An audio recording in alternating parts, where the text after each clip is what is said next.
Matamgi Manipuri Wari channel asibu tabiriba khwai pumnamakpu taramna okchari ngasi muglobirasi Thamoi Yaoramdre kunmari suba tangka khandaba yadabani wakhal haibasi afabasu fattabasu pumnamak khandaba yadaba ngaktani afaba khanba haibagi mangjaba matangsu yaudabadi natte fattana khanbagi mangjabasu leitaba natte mangjaba tongjaba anina ama oikhraga thamoina namduna insinduna khanhandabasu natte ngamba wakhalna mapot fana koktakta thongatuna halai wakhal sida khaliba mayamasi kanada tamsige tamphamsu khangde haifamsu leite sanana tawriba mongsiga mangonda haibasu fazana response pirakadaba mandi madugisu mathakta thawai nungaitana lehobani masigumba mayamasi asum khalakpada braden buning singai matam sangna kuina magi awa nungaitana fam oirakpado thamoida kitang nungaitaba ma leirakpaga tambana hanbani adubu haujikna tampham khangda chamamnariba warobudi leikidabani marup nate haiba wakhalsu khankidabani nahanoma chumna pendaba kharadu lotsinba ngamda hairamba khaktani maduna warori haibadi natte ngamba sumphamlambadagi phone lokthokduna bradengi number da call toksili somda braden su nahan makai kaisu hainadraga ngasi tha thajadana ngambana call torokpasida ingak ngakna paikhatli ngamba hanagumna aduma kaurei kaidorige braden su icham chamna nokmi khumlai thabak mafamda lei kaino yam thajadana aidi thajadabadu thajanaba haidana phone bu tawrei nangdi nongmuda torokpro saktathi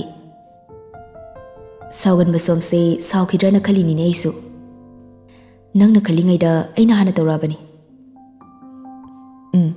adu yamna gutni kaino kainom haigi tawbani nangonda ai kainom haigi tawbani ha kaino hairo adubura aina nungsiba nupi ama leire nungsiba kaino haisibo nangna nungsiba nupi haisibu kanano haise kaino adu yamnaga ngakpiga tawriduna aisibu nupi nungsibaga yadaba zalo yade haiba nateda sum angakpa mapokpagi wani pamba ma leire haibadi masing khangre takiba but nungsiba haibasimadi it's first time ngambasu predengi waduda mathanta nokmi tawduna khumlai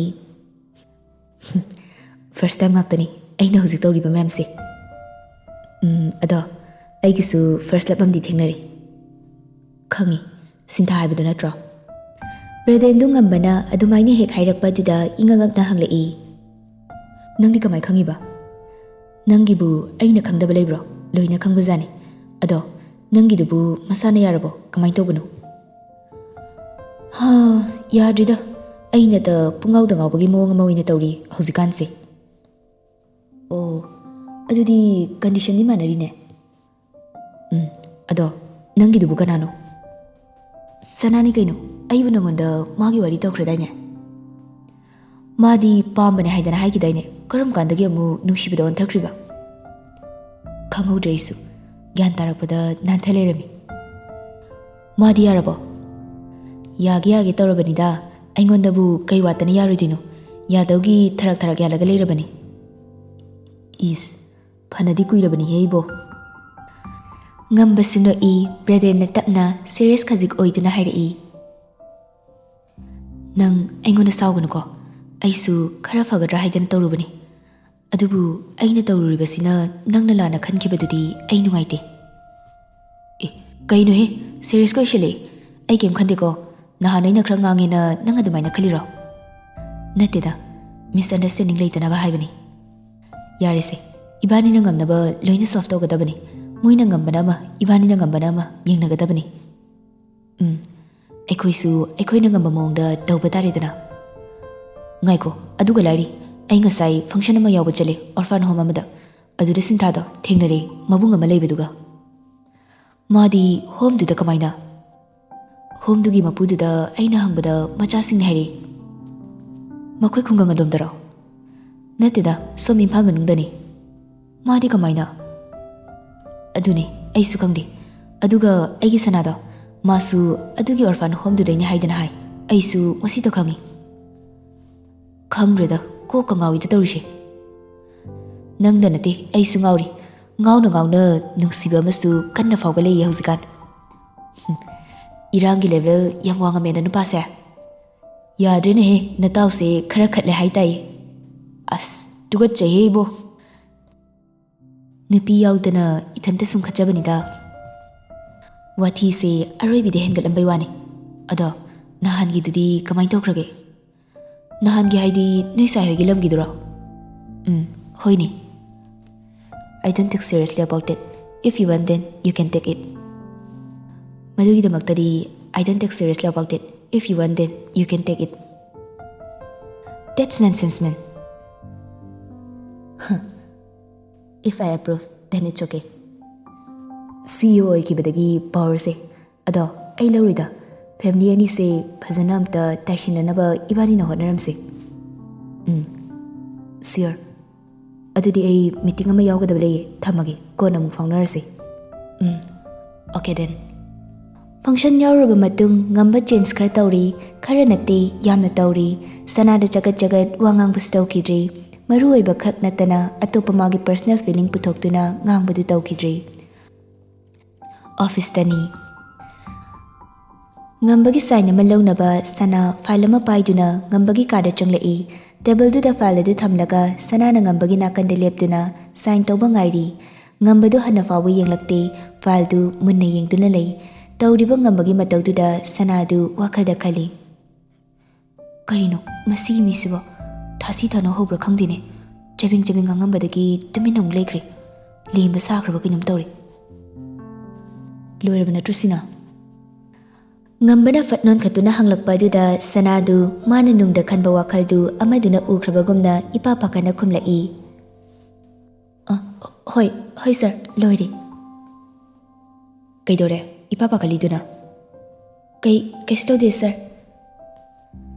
Nang sangadi aiga thabamda chaluse. Thabak lehorabudi nang hange su halamu. Yani sir, adum chatminarase. Phare dudi angang singa khara haikro. Ai su thorong na batawrage. Hoi sir. Sanana thoraktuna makhada leiriba angangsingda pau piduna gari ready tawi ngambaga loina namasu laktuna makoi punna hotel amada lai. Hotel apunbaduma book tawba mali kanasu leiba ude. Sanadu wakhaldadi khali kanana tawriba zatno manadi tawkide haidana hotel manung yorakpada nupi ama masanana nokmi ngambana lakpadu yenglai. Noi soida dum leiro. Ngambana tablap hairamlaga madi nupidugi manakta changkre khara laptak sana hoidu ngambabu ngaiduna lei noktuna wari sanai icham chamna khangnaba sumandi yengbada nupidugi mityeng adu sanagi wakhalnara irang ama iyaw yawbagumna tawi nokmi ngangiba wangangduna mibasumge haibagi mawong ama yawbagumna sanagi mityengduna ui. Madam, asigi nupisibu kanano? Prem na hanglakpani sana sukhummi. Khangdida Prem. Akhoi sarga koinaba nupi orazala. Prem gi wadu da sanadu Prem di yenglai Prem du sanagi mityengduda magi wadu amuk semdoktuna haire. Aina haidi sum tinabagumba oiba zala haiba. Adubu aina kamai khangdoino? Madam di sarga dum leibaduda khangamba yaina haibanida. Khangde magi manungi waribu aina kamai khangdoino? Ngasi bok thobak torokpada madam na sabu base ngasi na hanbani. Aibu kaida sauriba chumna haibani saboina uboirangani nangna. Madam na saudabadi khangdre aina ubadadi maiku waka kai sabu mali nahan khaigadi suman manadre. Yare Prem tumi lehorona seran turan yang ngangano. Sanana kon khazikang khalaktuna hairakpa duda Prem du yarakta ngangdun loishinkre. Aidi asingbada haizabani. Pungmog hotel du leiraba matung makhoi thorakle tasingna sanadu masadu haifam tawfam makhangdabagi mawong ama tawrabani. Warauri khangde khambali khangde hotel dagi hek thorakpadagi ngambadon sinduna sukyengingde. Bisumani du suklap adum tawduna lei ngambasu magi matawdu khangira khangrira khangde kaisu hairakte. Ngambana tawduna sanagi apartment phawa thilami aduga masumayumda hankre. Sanana magi kada changlakpada lainadu mabu ngaiduna leirami ꯕꯤꯠ ꯏꯌꯥꯎ ꯌꯥꯎꯗꯅ ꯏꯇꯟ ꯇꯟꯅ ꯎꯔꯤꯕ ꯃꯥꯒꯤ ꯃꯔꯨꯞꯀꯤ ꯃꯇꯧꯗꯨꯗ ꯂꯩꯅꯥꯅ ꯍꯪꯂꯛꯏ, "ꯀꯩꯗꯧꯔꯦ? ꯅꯁꯥ ꯉꯝꯗ꯭ꯔꯕꯣ?" ꯁꯅꯥꯁꯨ ꯄꯥꯏꯔꯛꯂꯤꯕ ꯕꯦꯒꯀꯗꯨ ꯁꯣꯐꯥꯗꯨꯗ ꯂꯪꯁꯤꯜꯂꯝꯂꯒ ꯃꯥꯁꯨ ꯐꯝꯊꯔꯛꯇꯨꯅ ꯃꯁꯥꯗꯨ ꯁꯣꯐꯥꯗꯨꯗ ꯄꯨꯂꯞ ꯉꯥꯊꯗꯨꯅ ꯃꯃꯤꯠ ꯎꯏꯁꯤꯜꯂꯒ ꯈꯨꯝꯃꯛꯏ, "ꯀꯩꯁꯨ ꯇꯧꯗꯦ." "ꯅꯪꯕꯨ ꯀꯩꯗꯧꯔꯒꯦ ꯍꯥꯏꯕꯅꯤꯅꯦ?" "ꯀꯩꯁꯨ ꯇꯧꯗꯦꯕ." "ꯅꯣꯏ ꯁꯔ ꯐꯖꯕꯗꯨꯅ ꯑꯃꯨꯛ ꯀꯩ ꯍꯥꯏꯔꯒꯦ? ꯃꯥꯒꯤ ꯏꯔꯥꯡꯗꯣ ꯑꯃꯨꯛ ꯍꯧꯖꯤꯜꯂꯛꯏꯔꯣ?" ꯁꯅꯥꯗꯨ ꯐꯠ ꯅꯣꯟꯈꯠꯇꯨꯅ ꯂꯩꯅꯥꯗ ꯌꯦꯡꯂꯒ ꯌꯥꯝꯅ ꯆꯃꯝꯅꯕ ꯃꯑꯣꯡꯗ ꯍꯪꯂꯛꯏ, "ꯃꯥꯅ ꯑꯩꯕꯨ ꯀꯣꯏꯅꯁꯤ ꯍꯥꯏꯗꯅ ꯑꯩꯕꯨ ꯎꯕ ꯌꯥꯊꯈꯩ ꯍꯥꯏꯔꯝꯂꯒ ꯇꯨꯃꯤꯟꯅ ꯂꯩꯈ꯭ꯔꯦ. ꯑꯗꯨꯒ ꯃꯥꯒꯤ ꯅꯨꯄꯤ ꯎꯅꯕꯗ ꯑꯩ ꯄꯨꯔꯒ ꯆꯠꯄꯁꯤꯕꯨ ꯍꯧꯅꯕ꯭ꯔꯥ ꯍꯥꯏꯕꯅꯤꯗ." "ꯀꯩꯅꯣ? ꯃꯥꯒꯤ ꯅꯨꯄꯤ ꯎꯅꯔꯨꯏꯔꯣ ꯍꯥꯏꯁꯦ?" "ꯃꯥꯅ ꯅꯨꯄꯤ ꯎꯅꯔꯒ ꯑꯩꯈꯣꯏꯅ ꯁꯪꯍꯜꯂꯒ ꯊꯝꯃꯤꯅꯤ. ꯑꯗꯨꯕꯨ ꯍꯧꯅꯕ ꯊꯕꯛꯂ ꯍꯥꯏꯕꯅꯤꯗ." ꯁꯅꯥꯅ ꯁꯥꯎꯒꯠꯂꯛꯇꯅꯒ ꯇꯧꯔꯤꯕ ꯃꯑꯣꯡꯗꯨꯗ ꯂꯩꯅꯥꯅ ꯅꯣꯛꯈꯤ ꯍꯪꯂꯛꯏ, "ꯑꯗꯨꯒ ꯀꯩꯒꯤꯅꯣ ꯅꯪꯅ ꯑꯗꯨꯛ ꯌꯥꯝꯅ ꯁꯥꯎꯔꯤꯗꯨꯅ? ꯅꯪꯒ ꯀꯣꯏꯅꯔꯝꯕꯁꯨ ꯅꯠꯇꯦ, ꯃꯥꯅ ꯍꯥꯏꯕꯗ ꯅꯪꯅ ꯌꯥꯈꯤꯕꯁꯨ ꯂꯩꯇꯦ, ꯅꯪꯅ ꯅꯨꯡꯁꯤꯕ ꯅꯨꯄꯥꯁꯨ ꯅꯠꯇꯦ. ꯑꯗꯨꯒꯨꯝꯕ ꯃꯤꯗꯨꯅ ꯅꯨꯄꯤ ꯎꯅꯔꯒ ꯅꯪꯅ ꯑꯗꯨꯛ ꯌꯥꯝꯅ ꯁꯥꯎꯔꯤꯗꯨꯅ ꯀꯩꯒꯤꯅꯣ? Magido, ushitaba manba. Ay yaudradi magi nupi unabado yadraba haibinida. Ay purga chatido kaiginoba mana. Nangni yadrabanina pukchel honge haibata ay ni kaino. Nangi namangda tawrabanina nangi wakhal kawre haibada. Wahayna haidabida thabak no uli ni kaino. Mako khara chakcharasu nupadi thoiye madui nupado. Oh, aduk thuna hongna boire pukchel se. E, hongdradi nasana su yaroidaba nangbu asum sangaga leigadro kainuni. Tha mahina gibani adu faudi ngaibe ay kaino maso. Tha magi matungda yage khaliro. Nati nangi sibu manungsibaga phauraba haibinida. Kaidino taningdi wathi torokano sakta mabu aina kaida yadino. Nupi se irang amala iko yam thajade haiba karam kandagi pamino ha karam kandagi nukshireino haiba. Leina kaino ai kem khanjade ko. Yari bima ngarang ta tinarakpa nati nangse nagun phajana khangrabjani adu haibu bu kaidoge aibu lamlan bigi type handakti sanadu sorasangba mohondoktuna hairai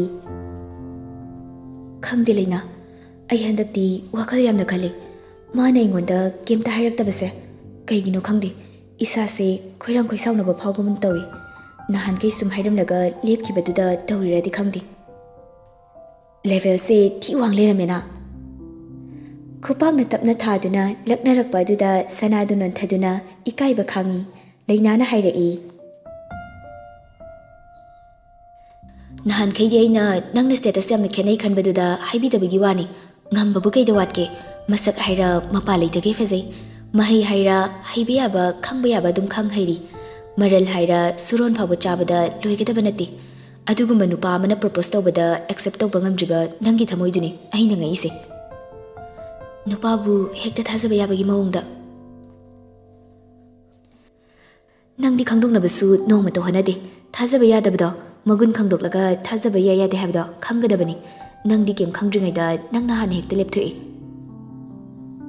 Leina haizabagi wani makhoi gaiga thak yamna khenai mana kokton aduga aina khongdon yam khenai da leina Adanga harakanu ko aigi marup sanadu manjade Kaino, nangnaga nasana nasadabu hantana uzaidubo. Khangdi, matangna oiramba tare. Makoktuna thangalaga phajaba mafam mayam, nungaiba mayam ama uba phangjaribada khongdugi matengnani. Khongduna thangba lepkhrabada koktugi nungaiba loire. Ha, khangdreda tawrise. First lap da khuthi dawribra. Yare he, kem khalanu he, nongni ningayo. Aduda kem hairaktragana ai tawge Mathangi numituni hanagumna ngambasu sanasu thabak lai ngambadu ngasisu ahongba leite lemkhre handaki matangsida nupado sanadu wakhaldadi khaliponi adubu mapan thoknadi uthorakte haisingbi haibeduni masu thabak amagi matangda wari sanai anido magi oiba comment pinaduna topic tugi matangdu loirakpada ngambana hanglai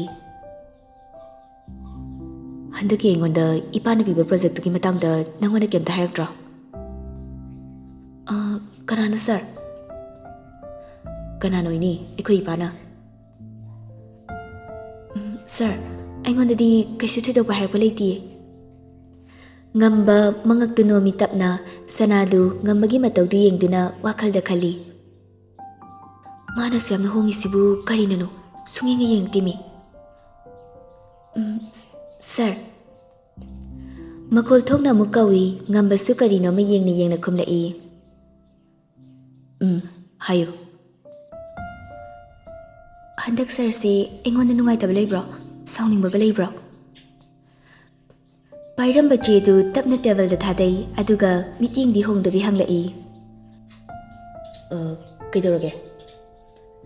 ꯁꯨꯝ ꯑꯩꯉꯣꯟꯗ ꯅꯨꯡꯉꯥꯏꯇꯕ ꯂꯩꯕ ꯃꯥꯟꯕ, ꯁꯨꯝ ꯌꯥꯝ ꯍꯣꯡꯕꯗꯧꯅ ꯇꯧꯕ. ꯂꯩꯇꯦꯗ ꯀꯩꯁꯨ. ꯀꯩꯗꯧꯕꯒꯤ ꯅꯨꯡꯉꯥꯏꯇꯕ ꯂꯩꯗꯣꯏꯅꯣ? ꯂꯩꯅꯤꯡꯉꯥꯏ ꯃꯔꯝꯕꯨ ꯂꯩꯕ꯭ꯔꯥꯅꯦ? ꯁꯨꯝ ꯃꯥꯜꯂꯦꯅ ꯍꯪꯕꯅꯦ ꯁꯔ. ꯁꯣꯔꯤ. ꯌꯥꯏꯗ ꯀꯩꯁꯨ ꯀꯥꯏꯗꯦꯗ ꯁꯣꯔꯤ ꯍꯥꯏꯗ꯭ꯔꯁꯨ. ꯁꯤꯒꯤ ꯐꯥꯏꯜꯁꯦ ꯏꯄꯥꯗ ꯑꯃꯨꯛ ꯄꯤꯗꯣꯏ ꯅꯠꯇ꯭ꯔꯣ? ꯃꯥꯅꯦ ꯁꯔ. ꯁꯔ ꯌꯥꯏꯐꯔꯦꯜꯗꯨ ꯍꯧꯖꯤꯛ ꯑꯩꯒꯤ ꯅꯥꯛꯇ ꯂꯥꯛꯀꯅꯤ. ꯃꯥ ꯂꯥꯛꯄꯗ ꯄꯤꯈ꯭ꯔꯒꯦ. ꯉꯝꯕ ꯐꯠ ꯅꯣꯟꯈꯠꯇꯨꯅ ꯌꯦꯡꯂꯛꯏ ꯑꯗꯨꯒ ꯍꯪꯂꯛꯏ. ꯃꯥꯗꯤ ꯅꯪꯒꯤ ꯅꯥꯛꯇ ꯀꯩꯗꯧꯕ? ꯊꯕꯛ ꯑꯃꯒꯤ ꯃꯇꯥꯡꯗ ꯋꯥꯔꯤ ꯁꯥꯟꯅꯒꯗꯕꯅꯤ. ꯃꯥꯒꯤ ꯈꯪꯗꯕ ꯈꯔ ꯌꯥꯎꯔꯦ ꯍꯥꯏꯕ. ꯑꯗꯨꯒꯤ ꯁꯔꯅꯁꯨ ꯑꯩꯒ ꯈꯔ ꯇꯥꯟꯅꯧ ꯍꯥꯏꯕꯅꯤ ꯉꯔꯥꯡ. ꯍꯧꯖꯤꯛ ꯊꯕꯛ ꯈꯔ ꯀꯣꯝꯕꯁꯤꯗ ꯍꯧꯖꯤꯛ ꯑꯣꯏꯅ ꯇꯧꯔꯁꯤꯔꯅ ꯑꯩꯅ ꯍꯥꯏꯈꯤꯕ. ꯑꯗꯨꯒꯤ ꯂꯥꯛꯀꯗꯕꯅꯤ. ꯊꯕꯛ ꯇꯧꯅꯤꯅ ꯆꯪꯉꯒ ꯊꯕꯛ ꯍꯩꯇꯦꯗꯤ ꯀꯩꯅꯣ? ꯑꯗꯨꯕꯨ ꯍꯦꯛꯇ ꯌꯥꯕ ꯋꯥꯔꯣ? ꯅꯧꯔꯤꯕ ꯑꯣꯏꯕꯒꯤ ꯇꯧꯔꯤꯅꯦ ꯁꯔ. ꯑꯩꯁꯨ ꯅꯧꯔꯤꯉꯩꯗ ꯀꯩꯝꯇ ꯈꯪꯉꯝꯕ ꯅꯠꯇꯦꯗ. ꯃꯥꯁꯨ ꯁꯨꯝ ꯂꯩꯔꯛꯑꯀꯥꯟꯗ ꯑꯗꯨꯝ ꯍꯩꯔꯛꯀꯅꯤ. ꯍꯩꯕꯁꯨ ꯌꯥꯝꯅ ꯊꯨꯕꯅꯤ ꯁꯔ ꯌꯥꯏꯐꯔꯦꯜꯗꯣ. ꯇꯝꯕꯗ ꯀꯩꯁꯨ ꯀꯨꯏꯅ ꯆꯪꯉꯣꯏꯗ. ꯃꯥꯕꯨ ꯇꯥꯃꯣ ꯋꯥꯉꯝꯗ ꯇꯥꯛꯍꯟꯕꯗꯤ ꯀꯩꯗꯧꯋꯦ ꯍꯥꯏꯒꯦ? ꯉꯁꯤ ꯁꯔ ꯋꯥꯉꯝꯗꯤ ꯗꯦꯜꯂꯤꯗ ꯄ꯭ꯔꯣꯖꯦꯛ ꯑꯃꯒꯤ ꯆꯠꯈꯤꯕꯗꯣ ꯁꯔꯗꯤ ꯈꯪꯕꯤꯍꯧꯗ꯭ꯔꯕꯣ? ꯀꯔꯝ ꯀꯥꯟꯗ? ꯑꯩꯗꯤ ꯈꯪꯗꯦꯅ. ꯉꯁꯥꯏ ꯑꯌꯨꯛ ꯄꯨꯡ 8ꯒꯤ ꯐ꯭ꯂꯥꯏꯠꯇ. ꯐꯔꯦ ꯁꯔ, ꯑꯗꯨꯗꯤ ꯑꯩ ꯑꯃꯨꯛ ꯊꯣꯛꯈ꯭ꯔꯒꯦ. ꯐꯥꯏꯜꯗꯨ ꯄꯥꯏꯗꯨꯅ ꯁꯅꯥ ꯉꯝꯕꯒꯤ ꯔꯨꯝꯗꯒꯤ ꯊꯣꯛꯂꯛꯏ. ꯃꯥꯅ ꯊꯣꯔꯛꯄꯗ ꯌꯥꯏꯐꯗꯨ ꯉꯥꯏꯗꯨꯅ ꯂꯩꯔꯝꯃꯤ. ꯁꯅꯥꯅ ꯊꯣꯛꯈꯤꯕꯒꯤ ꯊꯣꯡ ꯍꯥꯡꯗꯣꯛꯄ ꯑꯗꯨꯗ ꯉꯝꯕꯅ ꯌꯥꯏꯐꯅ ꯂꯦꯞꯇꯨꯅ ꯂꯩꯕ ꯑꯗꯨ ꯍꯥꯏꯐꯦꯠ ꯎꯈ꯭ꯔꯦ. ꯃꯃꯤꯠ ꯃꯅꯥ ꯈꯪꯁꯤꯡ ꯁꯤꯡꯏ. ꯐꯝꯕ ꯉꯝꯗ ꯐꯨꯛ ꯍꯧꯒꯠꯇꯨꯅ ꯊꯣꯡ ꯂꯩꯔꯤꯕꯗꯨꯒꯤ ꯃꯅꯥꯛ ꯇꯝꯅ ꯄ꯭ꯔꯞ ꯆꯪꯂꯛꯏ. ꯑꯉꯥꯡ ꯃꯆꯥ ꯑꯃꯒꯨꯝꯅ ꯅꯥꯀꯣꯡꯗꯨ ꯊꯣꯡ ꯑꯗꯨꯗ ꯊꯝꯗꯨꯅ ꯁꯥꯟꯅꯔꯤꯕ ꯋꯥꯔꯤ ꯑꯗꯨ ꯇꯥꯅꯕ ꯍꯣꯠꯅꯩ. ꯃꯈꯣꯏ ꯑꯅꯤꯗꯨꯁꯨ ꯊꯕꯛꯀꯤ ꯃꯇꯥꯡꯗ ꯋꯥꯔꯤ ꯇꯧꯏ. ꯀꯨꯏꯅ ꯆꯪꯗꯦ. ꯍꯥꯏꯕꯒ ꯌꯥꯏꯐꯔꯦꯜꯅ ꯈꯪꯕꯅ ꯍꯥꯜꯂꯤ. ꯂꯣꯏꯔꯛꯄꯗꯨꯗ ꯁꯅꯥꯅ ꯍꯪꯉꯤ. ꯁꯔ, ꯆꯥ ꯊꯛꯈꯤꯁꯤꯔꯥ? ꯌꯥꯔꯅꯤꯗ ꯃꯦꯗꯥꯝ. ꯉꯁꯥꯏꯒꯤꯁꯨ ꯍꯥꯏꯍꯧꯗ꯭ꯔꯦ ꯑꯩꯁꯦ. ꯌꯥꯔꯅꯤꯌꯦ ꯃꯦꯗꯥꯝ. ꯑꯗꯣ ꯃꯦꯗꯥꯝꯗ ꯋꯥ ꯑꯃꯇ. ꯁꯔ, ꯀꯩ ꯃꯇꯥꯡꯒꯤꯅꯣ? ꯍꯦꯛꯇ ꯍꯥꯏꯕꯤꯌꯣ. ꯁꯨꯃꯥꯏ ꯇꯧꯕꯅꯤ. ꯍꯥꯏꯕꯤꯌꯨ ꯁꯔ. ꯃꯦꯗꯥꯝ, ꯑꯩꯒꯤ ꯏꯃꯥꯟꯅꯕ ꯑꯃ ꯂꯩꯕ. ꯑꯩꯅ ꯍꯥꯏꯗꯣꯏꯁꯦ ꯂꯥꯟꯅꯗꯤ ꯈꯟꯕꯤꯅꯨꯀꯣ. ꯌꯥꯅꯤ ꯁꯔ, ꯍꯦꯛꯇ ꯍꯥꯏꯕꯤꯌꯨ. ꯃꯦꯗꯥꯝꯁꯦ ꯑꯩꯒꯤ ꯏꯃꯥꯟꯅꯕꯗꯨꯅ. ꯋꯥꯗꯣ ꯍꯥꯏꯕ ꯂꯣꯏꯗ꯭ꯔꯤꯉꯩ ꯊꯣꯡꯗꯨ ꯈꯪꯍꯥꯡ ꯍꯥꯡꯗꯣꯔꯛꯏ. ꯅꯍꯥꯟ ꯃꯈꯩꯒꯤ ꯁꯛꯐꯝꯗꯨ ꯑꯃꯨꯛ ꯍꯟꯖꯤꯜꯂꯗꯨꯅ ꯉꯝꯕ ꯄꯤꯁꯨꯝ ꯁꯨꯛꯆꯤꯟꯗꯨꯅ ꯌꯥꯏꯐꯗ ꯌꯦꯡꯂꯛꯏ. ꯋꯥꯈꯜ ꯃꯐꯥꯡ ꯆꯠꯂꯨꯔꯕ ꯌꯥꯏꯐꯗꯨ ꯃꯆꯤꯟ ꯑꯃꯨꯛꯇꯪ ꯀꯨꯠ ꯌꯣꯠꯊꯩ. ꯉꯝꯕꯗꯨ ꯃꯃꯤꯠꯅ ꯌꯥꯏꯐꯗ ꯌꯦꯡꯗꯨꯅ ꯁꯥꯎꯅꯤꯡꯂꯞ ꯇꯧꯕ ꯈꯣꯟꯊꯣꯛꯇ ꯍꯥꯏꯔꯛꯏ. ꯁꯅꯥ, ꯅꯪ ꯃꯅꯨꯡꯗ ꯆꯪꯉꯣ. ꯍꯣꯏ ꯁꯔ. ꯉꯝꯕꯗꯨ ꯃꯅꯨꯡꯗ ꯆꯪꯈ꯭ꯔꯦ. ꯁꯅꯥꯗꯨ ꯌꯥꯏꯐꯔꯦꯜꯗ ꯑꯣꯟꯁꯤꯟꯗꯨꯅ ꯍꯥꯏꯔꯛꯏ. ꯁꯔꯒꯤ ꯋꯥꯗꯨ ꯀꯣꯟꯅ ꯍꯥꯏꯕꯤꯔꯣ. ꯁꯔ ꯆꯠꯄꯤꯔꯣ ꯑꯗꯨꯗꯤ. ꯍꯣꯏ ꯃꯦꯗꯥꯝ. ꯌꯥꯏꯐꯔꯦꯜꯅ ꯆꯠꯈꯤꯕꯒ ꯉꯝꯕꯒꯤ ꯀꯥꯗ ꯁꯅꯥ ꯆꯪꯂꯛꯏ. ꯉꯝꯕꯗꯨ ꯂꯦꯞꯇꯨꯅ ꯂꯩꯔꯝꯃꯤ. ꯄꯤꯁꯨꯝ ꯑꯅꯤꯗꯨ ꯑꯔꯩꯕ ꯃꯈꯩ ꯁꯨꯛꯇꯨꯅ. ꯉꯝꯕꯒꯤ ꯃꯁꯛꯇꯨ ꯎꯔꯒ ꯁꯅꯥꯅ ꯋꯥꯈꯜꯗ ꯈꯜꯂꯤ. ꯀꯔꯤꯅꯣ ꯀꯪꯁ ꯃꯥꯟꯕꯩ ꯃꯤꯠꯌꯦꯡꯁꯤ ꯑꯃꯨꯛ ꯇꯧꯔꯛꯏꯁꯤꯅ? ꯀꯩ ꯍꯥꯏꯒꯦ ꯁꯔ? ꯌꯥꯏꯐꯔꯦꯜꯅ ꯑꯩꯉꯣꯟꯗꯒꯤ ꯍꯦꯜꯂꯤꯁꯦ ꯀꯩꯅꯣ? ꯃꯇꯝ ꯈꯔ ꯃꯥꯡꯉꯨꯔꯕ ꯈꯣꯟꯊꯣꯛ, ꯍꯣꯡꯒꯦ ꯇꯧꯔꯨꯔꯕ ꯃꯤꯠꯌꯦꯡ ꯑꯗꯨ ꯄꯨꯝꯅꯃꯛ ꯑꯃꯨꯛ ꯄꯨꯟꯅ ꯈꯣꯝꯖꯤꯟꯗꯨꯅ ꯎꯠꯂꯛꯂꯤꯕ ꯃꯇꯧ, ꯍꯪꯂꯛꯂꯤꯕ ꯋꯥꯍꯪ ꯑꯗꯨꯗ ꯁꯅꯥ ꯄꯥꯎꯈꯨꯝ ꯄꯤꯕꯒꯤ ꯃꯍꯨꯠ ꯏꯉꯛ ꯉꯛꯅ ꯌꯦꯡꯂꯛꯏ. ꯉꯝꯕ ꯃꯈꯣꯡꯗꯨ ꯊꯥꯡꯗꯨꯅ ꯁꯅꯥꯒꯤ ꯃꯥꯡꯗ ꯆꯪꯁꯤꯜꯂꯛꯇꯨꯅ ꯂꯦꯞꯄꯤ. ꯑꯗꯨꯒ ꯍꯥꯏꯔꯛꯏ. ꯅꯪꯒ ꯑꯩꯒ ꯌꯥꯅꯈꯤꯕꯒꯤ ꯃꯇꯨꯡ ꯏꯟꯅ ꯊꯥ ꯑꯃ ꯅꯪꯁꯦ ꯑꯩꯒꯤ ꯒꯔꯜꯐ꯭ꯔꯦꯟꯅꯤ. ꯃꯁꯤ ꯀꯥꯎꯊꯣꯛꯑꯒ ꯅꯪꯅ ꯆꯠꯄꯒꯤ ꯑꯌꯥꯕ ꯑꯩꯅ ꯅꯉꯣꯟꯗ ꯄꯤꯈꯤꯕ ꯂꯩꯇꯦ. ꯃꯇꯝ ꯂꯣꯏꯗ꯭ꯔꯤ. ꯅꯛꯅ ꯂꯦꯞꯇꯨꯅ ꯍꯥꯏꯔꯛꯄ ꯑꯗꯨꯗ ꯁꯅꯥ ꯃꯤꯍꯨꯜꯗꯨ ꯃꯊꯣꯡ ꯈꯪꯗ ꯆꯣꯡꯕ ꯍꯧꯔꯛꯏ. ꯃꯆꯨꯗꯤ ꯂꯜꯏ ꯂꯜꯏ ꯋꯥꯍꯩ ꯈꯔ ꯊꯣꯛꯈꯤ. Kayno sir, aina kay... Yaifareldo, Yaifarelda nangna yengbado, aina yadi. Aingonda khak yengnaba mit oigadabani tha amagidi. Atopa kanamtada yengba yaroi. Aduga unnecessary da atopa gi wa taba yaroi. Matin amutang kut yothaduna pakhalakliba adu tapna fathai. Mamito amutang ushinduna sora sangba mo hondoklaga suglap tawni yengduna matik chawa pakhum pirei. Sir dauna matam sudringai pukjel hongba minate aidi. Sir di apaiba lechugumna aingonda ngihaki tat tawrambani. What? Sir di atopa nupi ama leiraba natro. Sir gi ama leina aingonda muka heubirakano. Kari aigi kana? Nahanta hotel luna bado sir na aingonda lena gi haidana tawribada sungchak chakpide khangaba. Khangsau saugatuna aroibagi wahaido hairamlaga sana mapanda mamai leiduna thokri ngambang hak ngakni yenglamlaga tapna nokhorakli.